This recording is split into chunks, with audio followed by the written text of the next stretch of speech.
Слово предоставляется представителю Верховного суда Сапияновой Маргарите Насаркановне.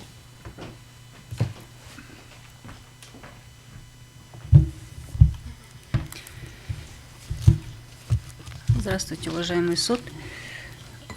Верховный суд по сегодняшнему процессу представила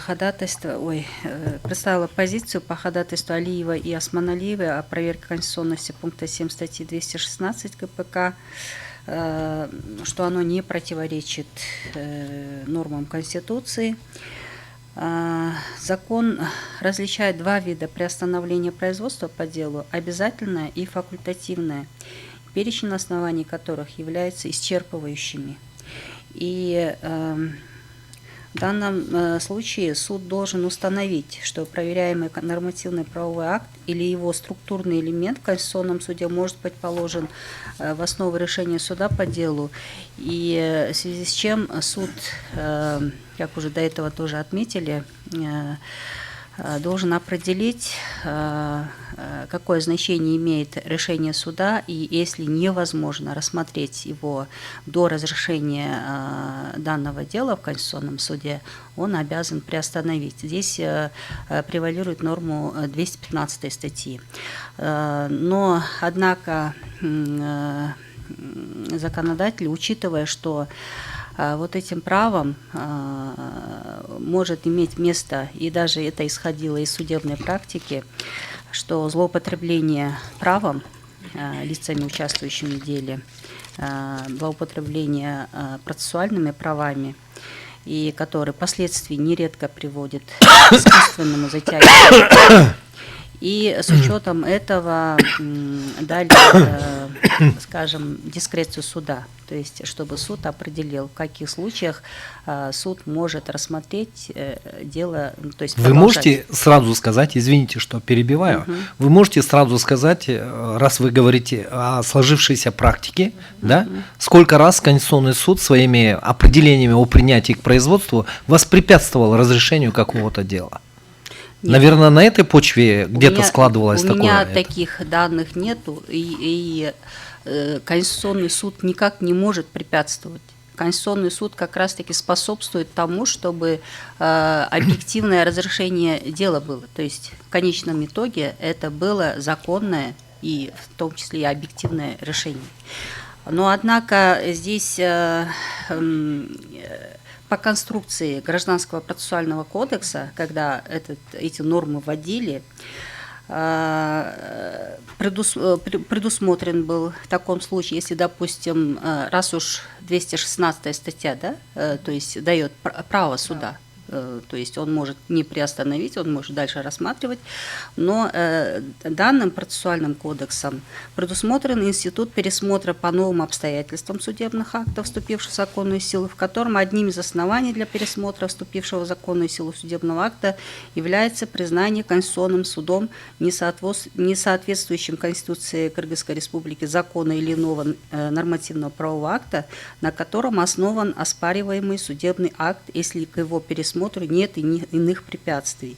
И в связи с этим мы дали позицию, что оно не противоречит, поскольку данная норма регламентирована в соответствии с Конституцией, при этом он не ущемляет право каждого на обращение в Конституционный суд о проверке закона и иных нормативно-правовых актов на предмет их конституционности, а в случае признания их неконституционными, то законом предусмотрено право лиц, участвовавших в деле, на пересмотр вступившего в законную силу судебного акта по новым обстоятельствам.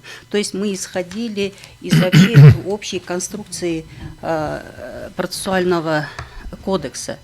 Оно же, когда законодатель его писал, то есть они же все эти нормы выстраивали как бусинки один за другим. И мы, исходя из этого.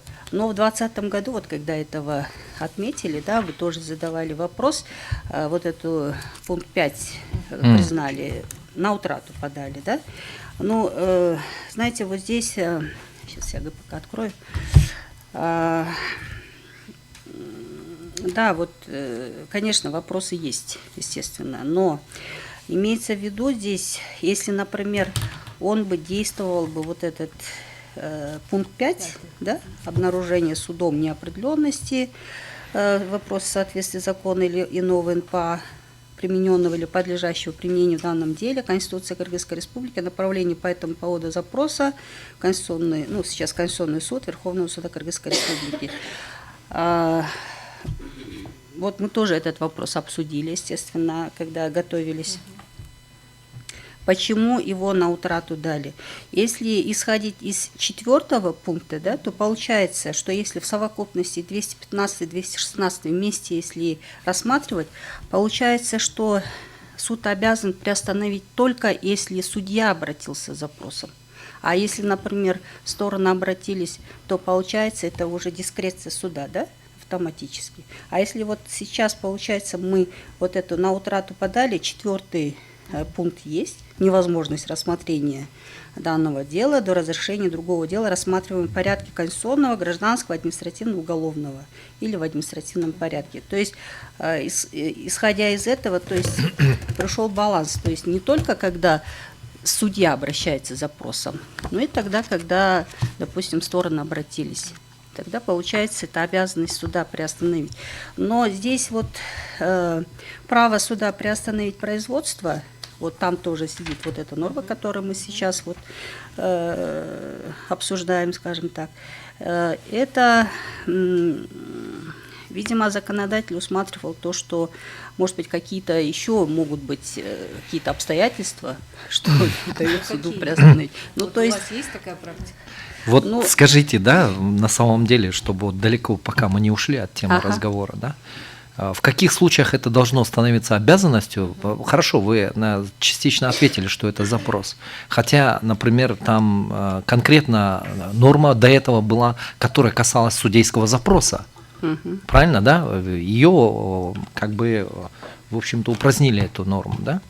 А в каких случаях это должно становиться правом суда? Приостанавливать или не приостанавливать? Ну вот в этом плане вот тоже мы обсуждали, вот в каких случаях так, в каких случаях, скажем, вот как нам сделать так, чтобы все судьи очень четко понимали эту ситуацию? Чтобы на них не давили, вот вопрос в этом. Да? Да. Вот в этом случае мы, вот такое мнение тоже было, что, конечно, каждый судья, когда решает дело, сам решает, то есть он не, как бы скажем, не с кем-то советуется или кто-то там ему надавил, да, естественно. Но такое мнение было, что если, допустим, только единственная норма, да, которая вот подлежит применению, если вот она является единственной, и вот только вот это, и эта норма подали заявление, вернее, обращение в Конституционный суд, и оно является предметом рассмотрения, да, допустим, в данной ситуации. А есть такие, скажем, нормы, эта норма не единственная, скажем, допустим, вот закон о залоге, об ипотеке, там, гражданский кодекс, ну, то есть вот какие-то определенные, скажем, нормы есть, она не только вот одной нормой конкретного закона, да, определяется, но есть и другие. Ну, то есть это такое мнение было. Но вот эти все нормы были, как уже до этого историю рассказали, в 2017 году были введены. Тоже, наверное, были, скажем, какие-то предпосылки для этого. Но вот я до этого же сказала, вот конструкция была такая, что если, допустим, чтобы процесс не затягивать, чтобы искусственные вот эти вот ходатайства, которые вот, ну, что-то там где-то вот подали, вот это вот такое, и вот мы считаем, что без разрешения этого дела, и таких ходатайств в действительности нередко. То есть они очень часто случаются, и в данном случае законодатель дал все-таки дискреционное право суда, чтобы суд определил. Но все-таки обращаю внимание вот на смотрите, да, вы извините, да, что вот я опять же исхожу из того, чтобы мы, ведь, во-первых, мы исходим из того, что задача конституционного контроля, мы должны в конечном итоге, да, придать правовому регулированию определенность. Правильно, да? И вот то, что вы только что сказали, повторите вот то, что вы сказали, последние фразы. Уже вылетело из слов. Последнее, что вы сказали, вот последнюю мысль скажите еще раз. По нашему мнению, в каких случаях может быть, как его, приостановлено? Нет, вот смотрите, да, норма, о которой вы говорите, там сказано, что в порядке конституционного, уголовного, гражданского, административного, да, и вы знаете, и это все прекрасно знают, адвокаты пользуются этим. Для того, чтобы было принято какое-то исковое заявление, например, в рамках других видов судопроизводства, достаточно выполнить те требования, которые, в общем-то, указываются. И, в общем-то, придумать что-то довольно легко. Вы знаете прекрасно, что, в общем-то, но почему именно касательно конституционного судопроизводства, вот вопрос, да, именно выделили вот в такую, а в отношении других судопроизводств как раз таки этого нету, это является обязанностью суда. Обязанность суда приостановить, если, например, адвокат придумал исковое заявление в рамках какого-то другого, которое, ну, будет, да, какая-то взаимосвязь с рассматриваемым делом. Хотя, например, в конституционном судопроизводстве, да, принятие к производству это не такой, это простой процесс. И учитывая презумпцию конституционности, от которой мы отталкиваемся, да? Вот как раз-таки в 2017 году, когда этот кодекс заново писали, то есть новый кодекс был, ну, почему-то вот такая вот конструкция. То есть вот этих норм до этого же в кодексах не было. И, ну, в какой-то мере, может быть, даже такое мнение было высказано, что искусственно как будто бы придуманное, но, конечно, я как бы не настаиваю на этом. Мы же прекрасно знаем, что всегда Верховный суд, в том числе представители судебной системы, принимают непосредственное участие в подобных, да, подобных работах, да. Особенно это касается ГПК, АПК. Мы хотим понять, да, замысел вот, изначально. Например, допустим, вот скажем, действительно нередко случаются нормы, какие-то нормы процессуальных кодексов. Вы мне ответьте на вот этот вопрос, который я сказал. Другие виды судопроизводств являются, если там какие-то взаимосвязанные иски придумываются, я уже даже не стесняюсь этого слова вам говорить, да, придумываются, судья обязан приостановить. Почему именно выделили конституционное судопроизводство, принятие которого весьма сложный процесс? Мы как раз хотим понять замысел вот тех людей, которые участвовали в разработке вот этих изменений. Ну, к сожалению, я не принимала участие в тех рабочих группах, какие мысли были, я тоже не могу озвучить, но вот именно в 2020 году, когда вот исключали эту норму, как раз концепция вот этого законопроекта 2020 года, она состояла в том, чтобы восполнить пробелы, исключить противоречия и редакционные ошибки исправить. То есть и в рамках этого именно там тоже участвовали судьи, ну, то есть к нам на согласование поступало, и мы вот с этой нормой, то, что вот эту пятый пункт исключить, мы согласились. Вот то, что это 215-й, потому что поскольку вот 4-й пункт, он как бы идет, если, например, если бы она оставалась, то получалось бы так, что только если запрос судьи имеется, то он обязан приостановить, да, даже если вот исходить из этой нормы. Да, и вот поэтому вот мы с этой частью как бы согласились. Вот по поводу этого хочу пояснить. А вот по поводу того, что 216, да, вот этой нормы 7 пункта, вот, например, вот нередко принимается к производству Конституционного суда нормы процессуальных прав, да, процессуального права. И вот, например, допустим, да, принято к производству, есть определение судьи, да, по-моему, оно даже на сайте, да, публикуется, то есть любой может вытащить оттуда, вот у него на руках есть это, скажем, определение суда. И тогда получается, что любое дело можно приостановить тогда. Как вы рассматриваете вот ситуацию, из которой вы исходите, да? С точки зрения Конституции, как вот вы понимаете, я бы сказал, значимость, которую придает основной закон вот этой ситуации? Суд не вправе в императивном порядке применять нормативный правовой акт, противоречащий Конституции. Если при рассмотрении дела в любой судебной инстанции возник вопрос о конституционности закона, от которого зависит решение дела, суд направляет запрос в Конституционный суд. Но Вот если, насколько например, вы... материальное право, это еще как-то можно, скажем, объяснить. Допустим, если это конкретное дело, да, конкретная ситуация, скажем. А вот если нормы процессуального права... Разве это не нормативные права? Нет, это норматив. Вот как раз поэтому я и говорю, что тогда у нас же все дела рассматриваются на основании процессуальных кодексов.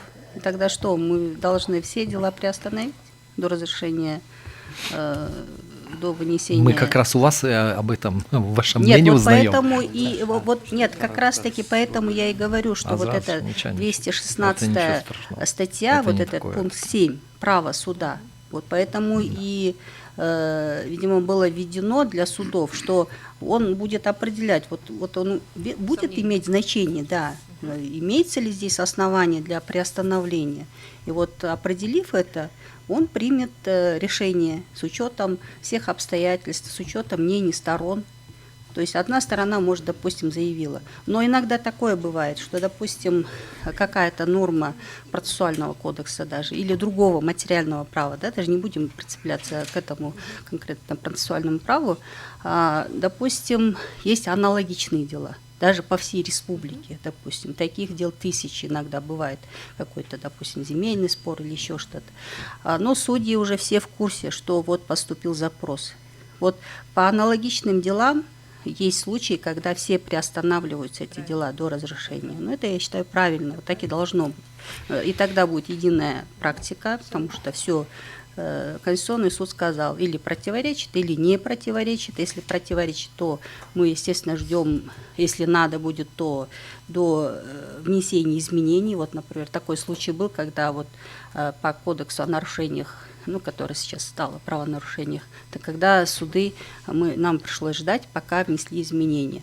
А иногда норма уже, вот решение Конституционного суда, то, что признали неконституционной, то есть оно уже дает право на основании этого решения суда эту норму не применять, допустим.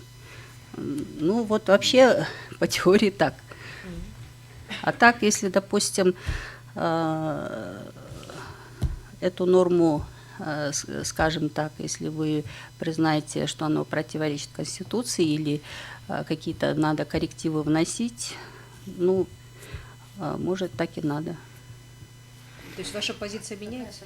Нет, я позицию свою не меняю, то есть не меняю, но тем не менее я исхожу из того, что, допустим, мы готовы к тому, что, может быть, она признана неконституционной, и, естественно, мы будем его выполнять, исполнять, и если